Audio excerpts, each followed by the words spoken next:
உத்தரப்பிரதேசத்தில் உள்ள கங்கா எக்ஸ்பிரஸ் நெடுஞ்சாலையில் இந்திய விமானப்படையின் போர் விமானங்கள் தரையிறக்கி சாகசம் செய்து வருகிறது.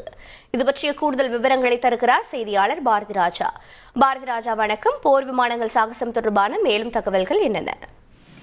கண்டிப்பாக உத்தரப்பிரதேசத்தில் அமைக்கப்பட்டுள்ள கங்கா எக்ஸ்பிரஸ் ஹைவே, அதாவது மேற்கு உத்தரப்பிரதேசத்தையும் கிழக்கு உத்தரப்பிரதேசத்தையும் இணைக்கும் இந்த எக்ஸ்பிரஸ் ஹைவே சாலையில் மிக முக்கியமான வசதி ஒன்றை செய்திருந்தது.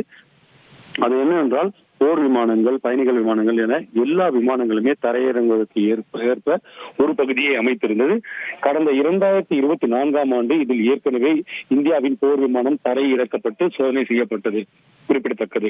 இந்த நிலையில மீண்டும் அந்த சாலை அதற்கு தகுதியாக இருக்கிறதா என்றால், தற்போது இந்தியா பாகிஸ்தான் இடையே ஒரு பதற்றமான சூழல் உருவாகி இருக்கிறது. பஹல்காம் தாக்குதலுக்கு பிறகு தற்போது போர் விமானங்கள் ஏதேனும் தேவை என்றால் அங்கு தரையிறக்க முடியுமா, அதற்கான சூழல்கள் எப்படி இருக்கிறது, அதே போல இந்திய விமானப்படையின் பலம் என்ன என்பதை எதிரி நாட்டுக்கு காட்டுவதற்கு வசதியாக இன்று இந்த நிகழ்ச்சியானது ஏற்பாடு செய்யப்பட்டிருக்கிறது. இதில் இந்தியாவின் அதிநவீன போர் விமானமாக இருக்கும் ரஃபேல் தொடங்கி MiG-29, சுகாய் 30 உள்ளிட்ட பல போர் விமானங்கள் இந்த சாகச நிகழ்ச்சியில் பங்கேற்றன. இதில் முக்கியமான அம்சம் என்னவென்றால், இந்த சாலையில், இந்த நெடுஞ்சாலையில் ஒரு பக்கம் வாகனங்கள் சென்று கொண்டிருக்கும், மறுபக்கத்தில் வாகன போக்குவரத்து நிறுத்தப்பட்டு அந்த இடத்தில் தரையிறங்குமாறு ஏற்பாடு செய்யப்பட்டிருக்கும். அதைத்தான் தற்போது சாகச நிகழ்ச்சியாக அங்கு செய்து வருகிறார்கள்.